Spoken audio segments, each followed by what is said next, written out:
ಕರ್ತನಲ್ಲಿ ಪ್ರೀತಿಯುಳ್ಳ ಸಹೋದರ ಸಹೋದರಿಯೇ, ನಿಮ್ಮೆಲ್ಲರಿಗೂ ಈ ಬೆಳಗಿನ ಶುಭ ವಂದನೆ. ಈ ಹೊತ್ತಾರೆಗೆ ಆರಿಸಿಕೊಂಡಿರುವ ದೇವರ ವಾಕ್ಯದ ಭಾಗವು ಅದು ಹಳೆ ಒಡಂಬಡಿಕೆಯಲ್ಲಿ ಪ್ರವಾದಿ ಇಷಾಯನ ಪ್ರವಾದನೆಯ ಗ್ರಂಥ 2ನೇ ಅಧ್ಯಾಯ 22ನೇ ವಚನ. ಅಲ್ಲಿ ಹೀಗೆ ಬರೆಯಲ್ಪಟ್ಟಿದೆ: ಉಸಿರು ಮೂಗಿನಲ್ಲಿರುವ ತನಕ ಬದುಕುವ ನರಮನುಷ್ಯರನ್ನು ಬಿಟ್ಟು ಬಿಡಿರಿ, ಅವರು ಯಾವ ಗಣನೆಗೆ ಬಂದಾರು.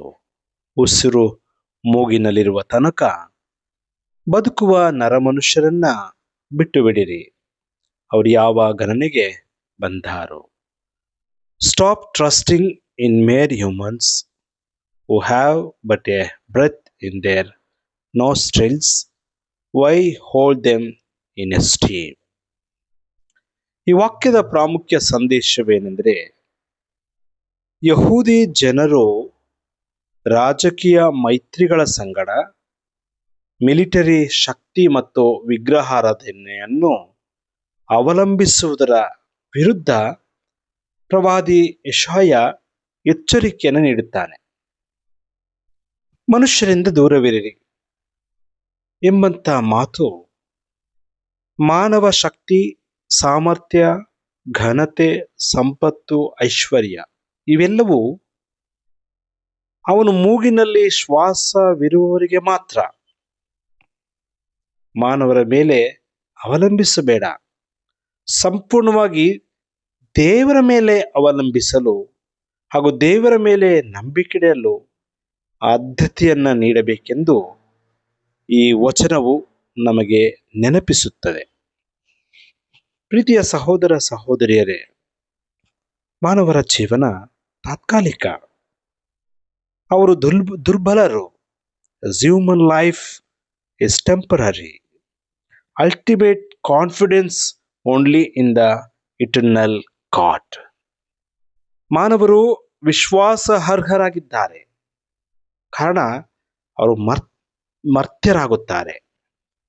ದೇವರಲ್ಲಿ ಶಾಶ್ವತವಾದ ವಿಶ್ವಾಸವನ್ನು ಇಡಲು ಈ ವಾಕ್ಯ ನಮಗೆ ಪುಷ್ಟಿಯನ್ನು ಕೊಡುತ್ತದೆ. ಉಸಿರಿನಲ್ಲಿ ಅಥವಾ ಉಸಿರು ಮೂಗಿನಲ್ಲಿ ಇರುವ ತನಕ ಎಂಬಂತ ಮಾತು ಮಾನವ ಎಷ್ಟೇ ಘನವಾದಂಥ ಪದವಿಯಲ್ಲಿದ್ದರೂ ಮರ್ತ್ಯವು ಅವರನ್ನ ಆವರಿಸುತ್ತದೆ. ಮಾನವ ಉಸಿರಾಡುವ ಗಾಳಿಯನ್ನ ಅವಲಂಬಿಸಿದ್ದಾನೆ. ಗಾಳಿ ಅಥವಾ ಶ್ವಾಸ ನಿಲ್ಲಲು ಮಾನವ ಶಕ್ತಿ ಎಷ್ಟೇ ದೊಡ್ಡದಾಗಿದ್ದರೂ ಕ್ಷಣಿಕ.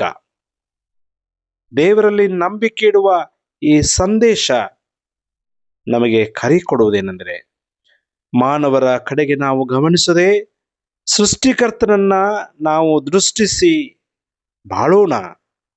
ಜೀವನದ ದೃಷ್ಟಿಕೋನ ಐಹಿಕ ಭದ್ರತೆಯನ್ನ ಮೀರಿ ದೇವರ ಮೇಲೆ ಭರವಸೆಯನ್ನ ಇಡೋಣ.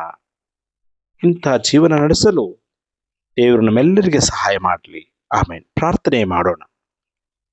ಕೃಪಾ ಸಂಪೂರ್ಣನೂ ದಯಾಮಯನೂ ಆಗಿರುವಂಥ ನಮ್ಮ ಸ್ವರ್ಗೀಯ ದೇವರೇ, ಅನೇಕ ವೇಳೆ ನಾವು ನಿನ್ನನ್ನ ಮರೆತು, ನಿನ್ನ ಸಹಾಯವನ್ನ, ಕರುಣೆಯನ್ನ ಮರೆತು ಈ ಲೋಕದಲ್ಲಿ ಮಾನವರ ಮೇಲೆ ನಂಬಿಕೆ ಇಟ್ಟೆವು, ಮಾನವರ ಸಹಾಯದ ಮೇಲೆ ಭರವಸವಿಟ್ಟೆವು.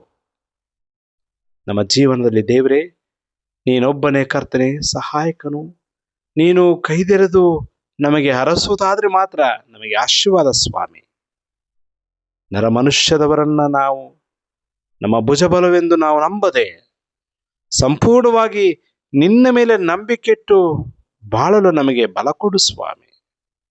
ಇಂತಹ ಕಷ್ಟಗಳು, ಅಸೌಖ್ಯಗಳು, ತೊಂದರೆಗಳು, ಸಮಸ್ಯೆಗಳು ಬಂದಾಗಲೂ ನಾವು ಈ ಮನುಷ್ಯರ ಸಹಾಯಕ್ಕೆ ಹೋಗದಂತೆ ಸ್ವಾಮಿ, ನಿನ್ನ ಮೇಲೆ ಭರವಸೆಯಿಂದ ಜೀವಿಸಲು ನಮಗೆ ಜ್ಞಾನ ಕೊಡು ಸ್ವಾಮಿ. ನಿನ್ನನ್ನು ಆತುಕೊಂಡು ಜೀವಿಸಲು ನಮಗೆ ಶಕ್ತಿ ಕೊಡು. ನಮ್ಮ ಬಲಹೀನತೆಯನ್ನು ನಿನ್ನ ಬಳಿಯಲ್ಲಿ ನಾವು ಒಪ್ಪಿಕೊಂಡು ಪ್ರಾರ್ಥಿಸುತ್ತೇವೆ. ಸೃಷ್ಟಿಕರ್ತನಾದ ದೇವರೇ, ನಮ್ಮ ವಿಶ್ವಾಸವನ್ನು ನಿನ್ನ ಕಡೆಗೆ ನಾವು ಬದಲಾಯಿಸುತ್ತೇವೆ. ಯೇಸು ಸ್ವಾಮಿಸಲಿ ಪ್ರಾರ್ಥಿಸುತ್ತೇವೆ ನಮ್ಮ ದೇವರೇ. ಆಮೇನ್.